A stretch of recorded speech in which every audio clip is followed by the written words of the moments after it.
Okay, now you claimed at one point that after that shooting, Afrika Bambaataa was the getaway driver with you? Yeah. Yeah. Okay, so you called him Bambaataa and he picked you up and took you away? Yeah.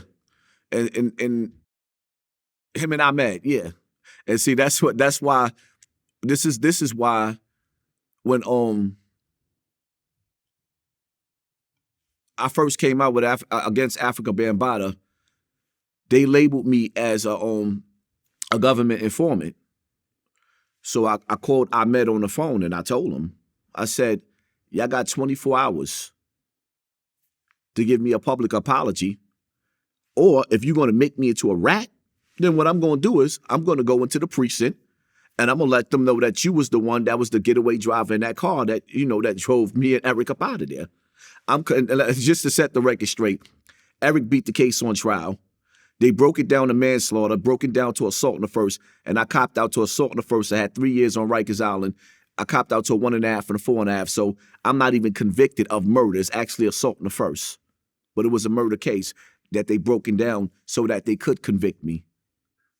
Because Eric beat it on a separate. The lawyer said it would be best for us to separate our case. So Eric beat it at trial and I copped out. Well, if Bambaataa was a getaway driver, there's no statute of limitations when it comes to murder. And, when you look at, for example, the Keefe D situation, 27 years later, it's kind of the same thing. Can he technically be convicted of being a part of that murder, even today? Why you think I kept saying to everybody, if I wanted to put Bam in jail, he would be? This is exactly why Bam doesn't play with me. So when people be like, oh, he's a government informant, no, you got to understand something. I was knee deep in these streets, and Bam played a big part in my life in these streets. Well, I guess what I don't understand is you get into the situation, you call Bambaataa to help get you out of there. Bambaataa gets stabbed, you show up at his house to support him.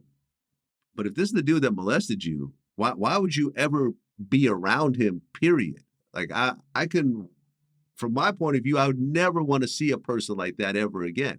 And if I did, I'd probably want to do something to them when I was around them. Well, I mean, there was a time where, and me and Eric laugh about it now, when we came home from jail, I was groomed.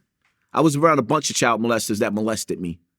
It's like, when I say to my family, they talk, like my Uncle Bo, for example, right?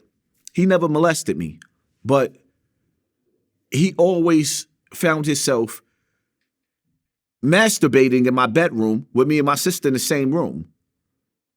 And it was like, we done told the family, done screamed out 1,000 times over, Ma, he's doing it again. And you talking about we're kids here. This is how I was groomed. It's like when you watch the comedian, I forgot which one it was. I think it was Chris Rock, and he talks about how we all got that family member on Christmas and Thanksgiving. He's in the living room and he done touched all the kids. It's really true.